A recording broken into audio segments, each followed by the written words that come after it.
Fala pessoal, e aí, tudo tranquilo com vocês? Espero que sim. Leopoldo Graminho, mais uma vez aqui com vocês.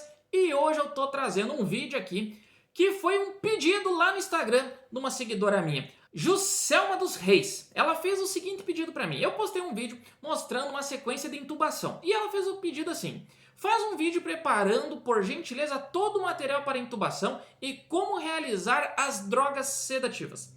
Então assim, ela me pediu esse vídeo pra gente falar e eu quero trazer esse vídeo aqui pra vocês, trazendo as minhas experiências e as experiências vividas com colegas que tem que passar por essa situação de estar auxiliando os médicos. Primeiro de tudo, gente, muito importante, quem faz intubação é médico, não é enfermeiro nem técnico. A gente auxilia. O processo de laringoscopar, passar o tubo lá dentro da traqueia, isso é um processo médico, tá? É uma função do médico. Porém, entretanto, a gente tem que saber o processo, a gente tem que entender esse processo para a gente poder estar auxiliando, ajudando o médico. Isso é muito importante para a gente. Por quê? Porque daqui a pouco vai acontecer uma situação que você não está com o médico ali e você vai ter que deixar tudo pronto para quando ele chegar, ele resolver. Ou muitas vezes é o papel da enfermagem a gente fazer a rotina, de manter os equipamentos organizados, colocar dentro dos kits certos, ver se a validade da esterilização está ok. Isso é um processo que a enfermagem faz, né? A parte técnica faz. Então a gente tem que conhecer tudo e saber para que serve tudo para a gente poder estar auxiliando o médico aí num processo de intubação, né? Num procedimento de intubação. Para quem ainda não sabe, o que é intubação? Intubação ficou muito conhecido, infelizmente, na situação do Covid, que a gente, né, ainda vive essa situação. Né? No início do ano de 2021, agora, a gente teve várias pessoas, né, desde o ano de 2020, ali, quando começou o surto no Brasil, né, você falava muito em intubação. E aí vai depender também de cada caso. Ah, o paciente está sendo intubado por quê? Porque é uma urgência e emergência, ele sofreu um trauma muito grande. É uma situação. Ah, o paciente ele vai fazer uma cirurgia lá onde ele vai operar, vai tirar a vesícula. É outra situação. Ah, mas daqui a pouco o paciente ele é Covid. É outra situação. Então, para cada situação também vai ter um cenário diferente, né? Um processo diferente. E quem determina isso? O médico. Mas nós, como enfermagem, a gente tem que conhecer o passo a passo de uma forma geral, né? A gente tem que conhecer um pouco de tudo. E bora falar aí do que a gente precisa saber rápido aí, sem muita enrolação, né? Primeira coisa, intubação, o que é? É quando passa um tubo pela boca ou pelo nariz, tá? Um tubo, ele vai entrar pela boca e vai até a nossa traqueia, ou ele vai entrar pelo nariz e vai até a nossa traqueia, ou numa situação de emergência vai ser aberto aqui na traqueia, vai ser feita uma traqueostomia de emergência para entrar um tubinho aqui para fazer a ventilação. Essa intubação vai garantir que o ar chegue nos pulmões, né? É a forma mais segura de manter um paciente numa cirurgia, quando ele faz anestesia geral, ou numa situação de emergência que esse paciente precisa ventilar bem, ele tem que estar com uma saturação boa. Na situação do Covid, né? A pessoa não tinha mais força para respirar, o pulmão estava muito comprometido, precisava intubar. Então a gente tem que conhecer todas essas circunstâncias. Agora, a gente sabe que tem como fazer pelo nariz, tem como fazer pela boca, tem como fazer pela traqueia. Mas, o que acontece? Por que cada orifício tem uma determinada função? Sim, como eu trabalho em bloco cirúrgico, muitas vezes a gente vê os médicos operando a região da boca, fazer reconstrução de maxila, de mandíbula, né? Dentes, fazer reparação na arcada dentária e precisa fazer uma intubação pelo nariz, para poder deixar a boca livre para o médico. Como existem situações as mais comuns, né, quando o paciente vai fazer uma cirurgia de vesícula. Ele precisa ser anestesiado de uma forma geral. Essa anestesia vai paralisar toda a musculatura dele, né? Então, o que vai acontecer? Vai ser feito pela boca. Agora, uma situação de emergência. Vamos imaginar um acidente de moto aí. O cara destruiu a face. Não tem nem como identificar onde é que está a boca do cara ali para passar um tubo. O que vai ser feito? Pode ser feito, né? É uma opção que o médico pode estar utilizando de abrir um buraquinho aqui na traqueia e entrar com um tubo por aqui. Beleza. Agora eu sei como que é, por onde é que entra, por onde é que faz, os processos de intubação, mas o que eu vou precisar para essa intubação? Primeiro de tudo, para a gente começar do princípio, tá? Princípio de tudo. A gente tem que ter calma. Se você é uma pessoa nova, se você está começando na área da saúde, você vai ficar assustado e precisa ter calma. E depois, na sequência, a gente precisa ter algo fundamental, um bom acesso venoso. tá? Quando os pacientes chegam para nós no bloco cirúrgico, quando o paciente está numa emergência, é sempre fundamental a gente ter um acesso, principalmente, né, em situações que o paciente está acordado, né? Ele está consciente. A gente vai precisar de um bom acesso. E esse acesso vai depender. Ele vai para uma cirurgia? Então eu preciso de um calibre grosso de abocate, né? Ou como vocês chamam, alguns chamam de gel, que a gente chama aqui de abocate, né, que é o acessozinho lá na veia. Para situações de emergência, o melhor é partir de 20. 20, um 18, uma situação mais extrema 16, uma situação que vai ter que precisar fazer infusão de sangue até um 14, que é o mais grossão, o mais calibroso. Tem um acesso legal que eu vou fazer as medicações? Tenho. Show. Preciso monitorar esse paciente. O que é monitorar o paciente? Colocar o manguito lá, verificar a pressão, né? As ambulâncias, os hospitais têm os aparelhos automáticos que tu só liga ali e aperta o botãozinho e ele faz a verificação da pressão arterial, oximetria e o eletrocardiograma, né? Que a gente conecta aqueles adesivinhos aqui e vai passando ali no monitor ali do lado, ele vai passando ali o traçado, o eletrocardiograma, como que o coração está funcionando. Que daqui a pouco pode dar alguma complicação e esse paciente evoluir para uma assistolia, evoluir para uma AS, para uma taquicardia, uma fibrilação. Então é muito importante a gente ter o paciente monitorizado, a gente saber o que está acontecendo com o coração dele, o que está acontecendo com a pressão cardíaca dele, o que está acontecendo com a saturação de oxigênio dele, tá? Muito importante isso.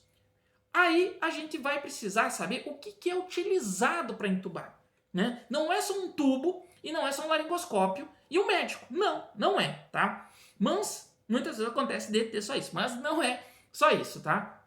A gente vai precisar do quê? Laringoscópio. O que é o laringoscópio? O laringoscópio é aquela, né, ali o cabinho com aquela lâmina arredondada, né? Gente, eu vou estar postando as fotos aqui do lado, eu vou estar falando e vai estar aparecendo as fotos aqui para vocês aqui do lado. O laringoscópio, né, que é o cabinho, e mais a lâmina. Ela pode ser curva ou ela pode ser reta, vai dar preferência do médico na situação. É muito importante a gente testar ela, abrir ela, conectar e ligar para ver se a luzinha que tem lá na ponta, ela acende. Muito importante. Laringoscópio, o tubo, tá? O tubo do tamanho adequado. Ah, é um homem grande, eu posso usar um tubo 9. Ah, mas é uma criança pequenininha, né? Às vezes um RN recém-nascido. Eu vou ter que usar um tubo 2. Esse tubo que eu tenho na minha mão aqui, ó, quase entra meu dedo minguinho aqui dentro do tubo, ó. Esse aqui é um dos maiores, que é o tubo 9.5. Olha só, a grossura desse tubo é quase um dedo, tá? Como também tem o mais fininho, né, que vai até 2 aí, que é quase da espessura de uma caneta. Tubo do número adequado. Esse tubo ele é de plástico, mas existe um outro tipo de tubo que aqui dentro ele tem todo um aramado que a gente chama. Ele é cheio de metalzinho aqui dentro, é como se fosse uma argolinha de ferro que ele não deixa o tubo quebrar. Muito utilizado em cirurgias, onde vai ter que virar o paciente, vai ter que botar ele de bruço. E aí, para o tubo não ter perigo do tubo dobrar e não passar mais o ar, ali tem um aramado que a gente chama que protege o tubo. Tubo adequado, aspirador montado, você vai precisar de um aspirador, é muito importante ter um aspirador. Daqui a pouco esse paciente começa a salivar, daqui a pouco ele comeu, daqui a pouco vem sangue, água, ele tinha alguma coisa no estômago, ele bebeu água e veio. Então é muito importante ter aspirador para estar aspirando a cavidade, para na hora que o médico laringoscopar, ele olhar lá onde é que está a entrada da traqueia, as cordas vocálicas, ele vai precisar, quando vê, enche de água, ele não enxerga mais nada, o paciente está sem respirar, e aí meu amigo, aí você ferrou. Então, aspirador é fundamental. Cânula de Guedel também é uma boa dica que eu deixo aí para vocês, tá? Cânula de Guedel, ela faz com que o anestesista, geralmente em bloco cirúrgico, ou até mesmo em outras situações, no pronto-socorro, daqui a pouco, pode ser que o médico queira ventilar esse paciente. Ele vai sedar o paciente e ele vai colocar uma cânula de Guedel. Para quê? Porque a pessoa, quando ela está sedada, ela vai relaxar. E a ventilação dela pode ficar prejudicada. E a ventilação dela vai fazer com que fique mais fácil com a cânula de Guedel. Então a gente vai precisar de cânula de Guedel. Ambu é fundamental, né? Lá no serviço de emergência a gente vai precisar de um ambu, porque o tubo vai conectado a ele, tá? Vai conectado a ele depois que está entubado. O ambu que vai conectado, se for num bloco cirúrgico, carrinho de anestesia, ou se for numa UTI, um ventilador mecânico, oxigênio, se for a situação de ligar no ambu, né? Aqui, nessa situação, eu vou precisar de um oxigênio, um cilindro de oxigênio, ou se você está no hospital, a rede, tem que estar a rede disponível de oxigênio próxima da onde você vai estar entubando esse paciente, você vai estar auxiliando o médico. Uma seringa, gente, é muito importante também estar utilizando seringa. Por que seringa? O médico vai lhe pedir uma seringa para poder estar inflando esse balãozinho aqui, ó. Eu vou mostrar aqui para vocês rapidinho, ó. aqui a gente tem o cuff, que a gente chama. Eu pego uma seringa de 20 e eu abro ela, encho ela de ar, coloco aqui que parece um ventilzinho de bicicleta, né, de bola ali, ó, e eu pressiono ali e tá cheio. Isso aqui vai fazer o quê? O tubo passou, isso aqui vai estar enchendo lá na traqueia, né, dentro da traqueia, ele vai estar apertando ali na traqueia para que o ar não passe aqui, ele fique selado e garanta que o ar vai só ficar dentro do pulmão e não vai sair pelas laterais. Ou numa situação que precise tirar o tubo rápido, também, tá? É uma situação ali que tu vai estar conectando aqui, o médico vai estar conectando e vai estar puxando, ó. No momento que puxou, ele vai estar esvaziando aqui o balãozinho, né, o cuff aqui na ponta. Outra coisa muito importante que a gente vai precisar, muitas vezes o médico vai precisar escutar, tá? Ele vai ter que fazer a ausculta, o estetoscópio, né? Pra gente estar ouvindo lá no ouvidinho, bota no ouvidinho, o médico vai estar precisando escutar os pulmões para ver se está ventilando os dois pulmões. Estetoscópio é muito importante. Cadarço, esparadrapo, micropore, para estar prendendo esse tubo na boca, para não ter perigo desse tubo tracionar e sair para fora depois de uma vez posicionado. Ele tem que ser fixado, pode ser com cadarço, pode ser com esparadrapo, pode ser com micropore. A gente vai precisar também de situações de bloco cirúrgico, né? A gente vai precisar de pomada oftalmológica, às vezes a cirurgia é no rosto para não ter perigo de entrar sangue ou até mesmo produtos que o médico usa para degermar, a gente passa uma pomadinha dentro do olho e coloca a micropora em cima. Daqui a pouco, de repente, vocês já viram em televisões, né, nos programas de TV, o paciente lá com os olhinhos adesivados. Por que aquilo ali? Aquilo ali é para proteger o olho dele, porque ele não fica piscando quando ele está sedado. Então é muito importante isso aí também, tá? Uma pomadinha oftalmológica. Etiquetas, gente. Quando o médico vai preparar as medicações, é importante a gente deixar disponível para ele etiquetas, para a gente na hora da correria, a gente não se confundir com as seringas ali e pegar uma seringa errada e fazer uma medicação errada. É muito importante a gente identificar as seringas. Ah, o que tem nessa aqui? Essa aqui tem o sedativo, naquela outra tem a remifentanila, naquela outra tem o quelicin, na outra tem o Tiva, fentanil, midazolam. Então, tem que, né, identificar. Isso é muito importante também.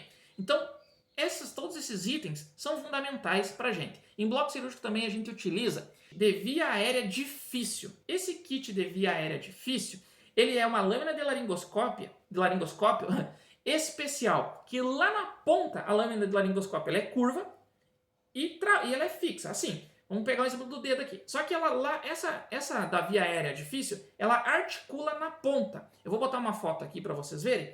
E aí ele articula, facilitando para abrir melhor a entrada do tubo lá na via aérea, tá? Então, tem alguns hospitais que tem isso e é bem interessante a gente ter esse conhecimento, como também às vezes é importante a gente ter o que a gente chama de bugie. Bugie é um fio guia, na verdade, que vai aqui dentro, tá? Vai dentro do tubo aqui. Fio guia é muito importante a gente também ter, porque às vezes o tubo ele se dobra todo, se torce, tá? Então, o fio guia é importante? Sim. E a gente tem um outro que é o bugie. O bugie, ele vai lá dentro da traqueia, o médico identifica que está na traqueia e depois ele bota o tubo dentro do bugie e esse bugie, essa guia, vai levar o tubo para você, tá? Isso é para via aéreas difíceis, né? Às vezes o cara é muito estreito a entrada aqui e o médico não consegue enxergar com o laringoscópio, mas ele consegue passar o bugie. Ele sabe que está dentro da traqueia e ele usa como guia. Foto aí também, tá?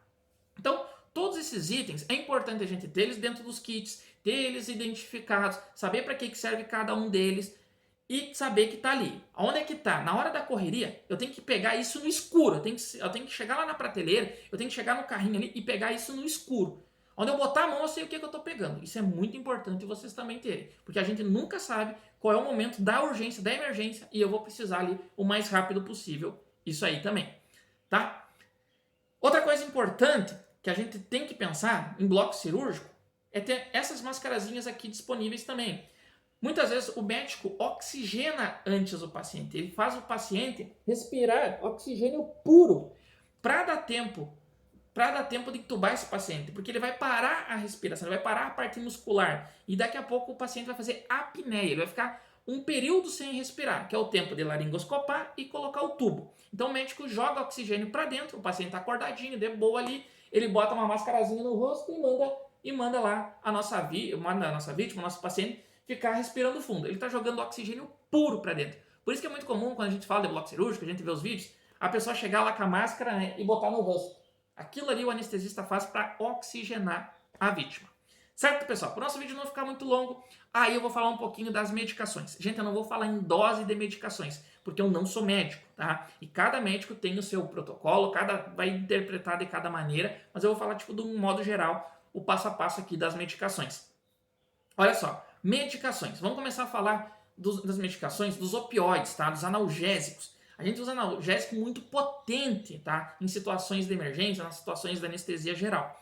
Por quê? Porque os estudos dizem que o processo de passar um tubo aqui na traqueia, né, e deixar o paciente entubado, se a gente fizer sem ele estar apagado, sem ele estar inconsciente e sem remédio para dor, sem analgésico, sem analgesia, a dor da intubação é a mesma coisa que eu pegar, cravar uns ferros aqui no externo e puxar e abrir o osso, sem anestesia. É a mesma dor. Diz que é uma dor insuportável. Os estudos dizem isso.